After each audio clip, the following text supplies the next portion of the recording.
नमस्कार, स्वागत है एक बार फिर आपका सरधर्म टीवी पर। मैं हूं आपके साथ रिया और आज हमारे साथ स्टूडियो में मौजूद है आचार्य शुक्ला जी और आज का कार्यक्रम है होली के प्रस्ताव में। होली कब और क्यों मनाई जाती है?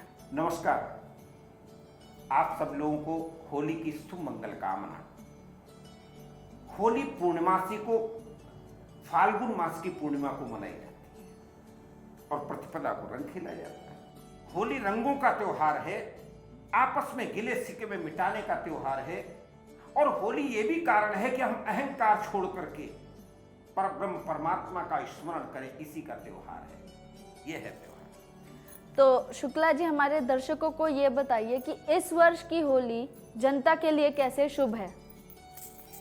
होली रंगों के साथ नए फसल के पकने का भी त्योहार है। इस बार होली शुक्रवार यानी 18 मार्च को है, उस दिन खेली जाएगी। किसानों के जीवन में खुशहाली के रूप में होली सामान्य लोगों के लिए भी खुशियों के कई रंग लेकर आता है। इस दौरान ग्रह योग भी बनते हैं।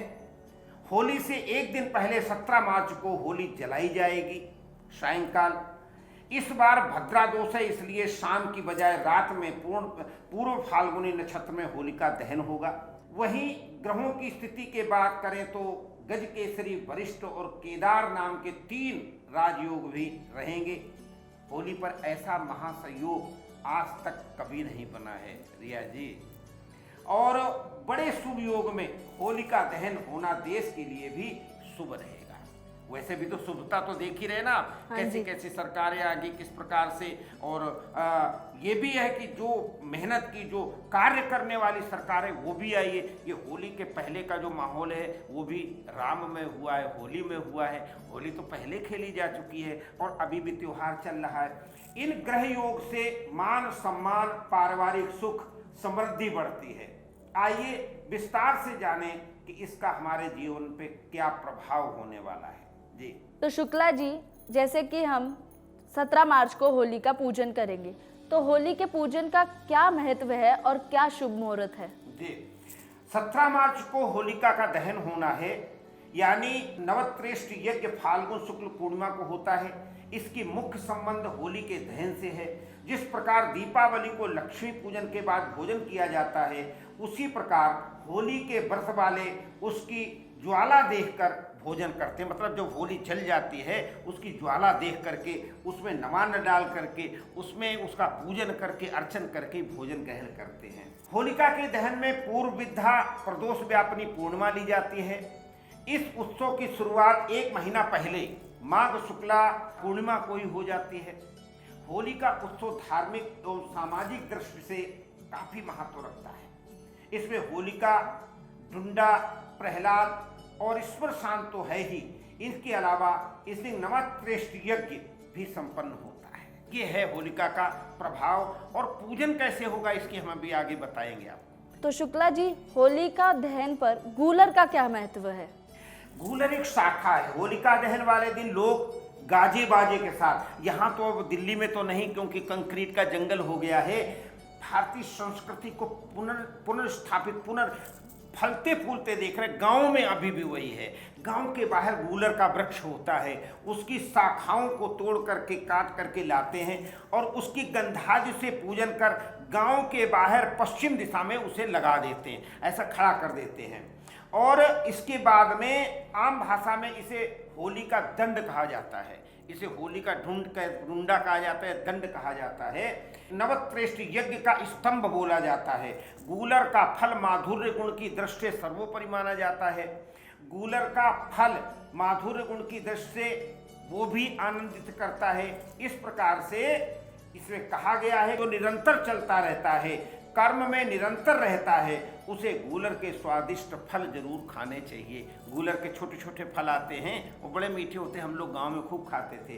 तो इस प्रकार के रस के गूलर का फल स्वादिष्ट होता है, इसीलिए कहा गया है चरण वै मधुबिंदेत चरण स्वाद मुदम्बरम। एतरे ब्राह्मण, गूलर का फल इतना मीठा होता है कि पकते ही इसमें कीड़े पड़ने लगते हैं, इतना मीठा होता है। इसलिए गूलर वृक्ष की ये टहनी सामगान की मधुमेहता की प्रतीकात्मकता अभिव्यक्ति करती है। जहां एक और पौराणिक एवं धार्मिक त्योहार है, वहीं ये रंगों का भी सामाजिक त्योहार है। इस दिन आम की मंजरी और चंदन को मिला करके खाने का बड़ा महत्व होता है। आम की मंजरी में कहते हैं कि जो लोग फाल्गुन पूर्णिमा के दिन एकाग्र चित्त से हिंडोले में झूलते हैं, भगवान कृष्ण का स्मरण करते, दर्शन करते हैं, उन्हें निश्चय रूप से वैकुंठ में निवास मिलता है। तो ये तीन बातें हुई। गूलर के ढूंढा वो लगाया जाता है, गूलर के फल, और इसके बाद रंगों का त्योहार, और इसके बाद में जो अपना घरों में वो पड़ा होता है झूला पड़ा, जिसे झूला कहते हैं ना, उस पर झूले भगवान कृष्ण का चिंतन मनन, किशोरी जो तेरे चरणन की रज पाऊं, रास रासेश्वरी भगवती राधिका और भगवान कृष्ण का स्मरण। प्रजे बसंतम नवनीत चौरम पौरांगणानाम चतुकूल चौरम अनेक जन्मांकृत पाप चौरम चौराग्रगण्यम पुरुषम। भगवान कृष्ण का पूजन, अर्चन, वंदन और स्मरण। शुक्ला जी, होलिका दहन की पूजा विधि के बारे में अब आप हमारे दर्शकों को बताइए। मैं आपको पूरी पूजा विधि कैसे होती है। फाल्गुन मास की शुक्ल पूर्णिमा की सुबह होलिका व्रत का संकल्प करना, प्रातःकाल उठ करके होलिका व्रत का संकल्प किया जाना चाहिए, और बच्चों को लकड़ी की तलवार बना कर दें, लकड़ी की तलवार, और उन्हें उत्साही सैनिक बनाएं। ये होलिका का वो वहाँ लकड़ी, सूखे उपले, सूखे कांटे भली भांति स्थापित करें। जो होलिका में महीने भर से जो लगाई जाती, गांव में तो पहले कर दिया जाता है, देहातों में क्या करते, उसी दिन लकड़ी ला करके उसको चारों तरफ से उसको सुसज्जित करते हैं जहाँ पर होली जलानी होती है।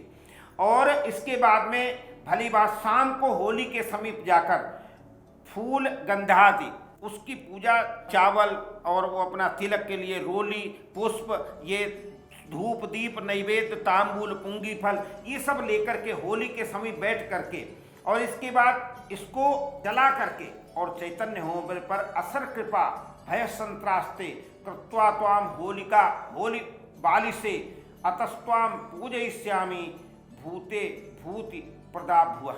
मतलब भगवान का ये मंत्र पढ़ते हुए होलिका को जला करके और इस मंत्र से प्रार्थना करते हुए 3 बार 7 बार परिक्रमा करें, और इसके बाद में वहाँ पर जो उसके अपने नारियल, और उसके बाद में गेहूं की बाल, उसके बाद चने की बाल, उसको दिखा करके ऐसे उसमें जलाते हैं, और वो जला करके थोड़ी सी अपने घर भी ले जाते हैं। इस प्रकार पूजन अर्चन करने से घर में लक्ष्मी भी आती है, घर का सुख समृद्धि बढ़ती है, और व्यक्ति की मनोदशा भी सही होती है। तो सर, अब आप हमारे दर्शकों को होलिका के शुभ मुहूर्त के बारे में बताइए।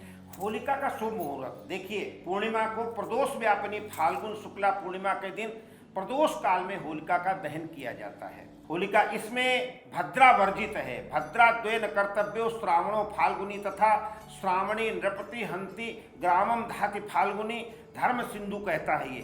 प्रदोष व्यापनी ग्राह्या पूर्णिमा फाल्गुनी सदा भद्रा मुख वर्जयित्वा होलिकाया प्रदीपनम। नारद संहिता में कहा गया है भद्रा में श्रावणी और फाल्गुनी दोनों नहीं करनी चाहिए, क्योंकि रक्षाबंधन से राजा का अनिष्ट होता है, और फाल्गुनी होलिका दहन से अग्नि इत्यादि अद्भुत उत्पातों द्वारा प्रजा एक ही वर्ष में हीन हो जाती है। इसलिए विक्रम संवत 2078 में फाल्गुन शुक्ला पूर्णिमा 17 मार्च को 2022 की रात को 1:29 से शुरू होकर अगले दिन 18 मार्च को 2022 को दोपहर 12:47 तक विद्यमान रहेगी। स्पष्ट है कि प्रदोष व्यापिनी निशामुखी पूर्णिमा 17 मार्च गुरुवार को ही है, आचार्य ऐसा कहते हैं। पहली बार होलिका दहन में इस योग के समय पर क्या होगा? पहली बार इस योग में होलिका दहन गुरुवार को है, यानी देवगुरु बृहस्पति का दिन है। ये अपने आप में शुभ है। वहीं बृहस्पति का दृष्टि संबंध चंद्रमा से होने पर गज केसरी योग बनेगा। इस पर्व पर वरिष्ठ और केदार योग भी बन रहे हैं आचार्य कृष्णदत्त जी के अनुसार। ज्योतिषाचार्य जी का कहना है कि पहली बार ऐसा है जब होलिका दहन पर ये तीनों राजयोग बन रहे हैं। तीनों राजयोग मैंने बताए हैं। इतना ही नहीं, सूर्य के साथी राशि में होना भी इस त्योहार का शुभ मुहूर्त बन रहा है। होलिका दहन पर विषम ग्रह योग से रोग शोक और दोष को नष्ट तो होगा ही, दुश्मनों पर भी जीत मिलेगी। इस बार का इस योग का ये फल है।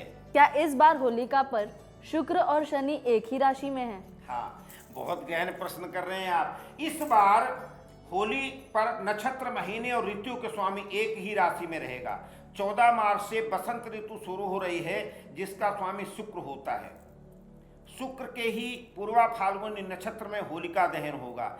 ये ग्रह सुख, सुविधा, समृद्धि, उत्सव, हर्ष और ऐश्वर्य का भी कारक है। वही फाल्गुन महीने का स्वामी शनि है।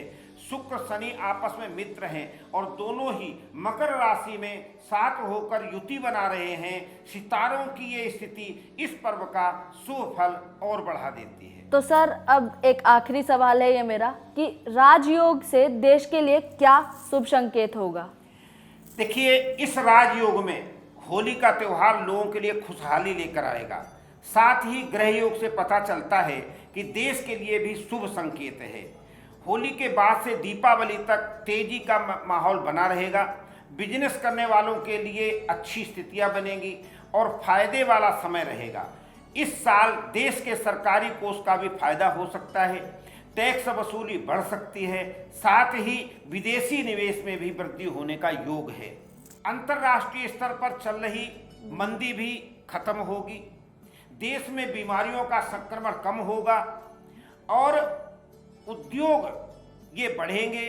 स्टेट से जुड़े हुए, रियल एस्टेट से जुड़े हुए उन लोगों को भी अच्छा समय शुरू होगा। महंगाई पर नियंत्रण रहेगा। ये होली का, तो इस बार की होली आप लोगों के लिए, व्यापारियों के लिए, किसानों के लिए, आम आदमी के लिए सुखप्रद रहेगी। और इस बार की होली राजयोग में और केदार योग में, तीनों योग में स्थित है। इसलिए ये होली आप सबके लिए मंगलमय हो। आप सब निश्चित रूप से रंगों का त्योहार होली पर एक दूसरे को गले मिलकर के शुभकामना दें, प्रणाम करें, नमस्कार करें। होली का त्योहार आपको मुबारक हो। आपका धन्यवाद, नमस्कार। सब लोगों को बधाई, सब लोगों को शुभकामनाएं। धन्यवाद शुक्ला जी, आपने हमारे दर्शकों को होली के बारे में इतनी सारी चीजें बताई। आप सभी लोगों को सरधर्म टीवी की ओर से होली की बेहद शुभकामनाएं। धन्यवाद। देखते रहे सरधर्म टीवी।